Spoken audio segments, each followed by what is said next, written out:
Hitting the bag for beginners, just a little bit of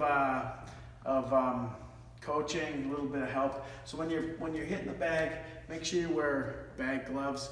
I mean, hitting it bare hand, especially if you're in a weightlifting gym, a gym where you don't know how often they clean the bags, disinfect the bags. You can get a nasty infection if you scrape your knuckles on the bag. Okay, now if you're throwing hooks and stuff, try to target the front part of the bag, not into the side here, because that'll teach you to hook too deep and you'll end up missing an opponent. The other thing is, don't stop the bag and reset. Use your punches to stop and redirect the bag. Move around the bag and react to its swinging. Okay, the swinging bag is great for your movement, right? So you don't have to stop it and reset.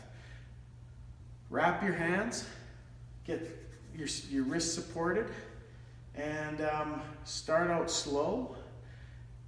Learn how to hit properly and the angles that your hand should be on, so you don't injure your wrists.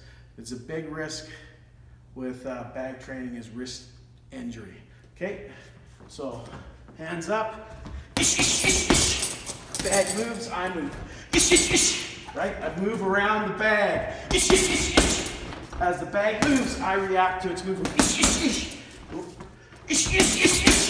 Okay, and I mean, you can get as creative as you want, but start with that. Just start with the basics and then start adding things to it. There's all sorts of different types of bags to do different things. These teardrop bags are nice because I can throw uppercuts and they have this contour so they land nice and solid. All right, thank you very much.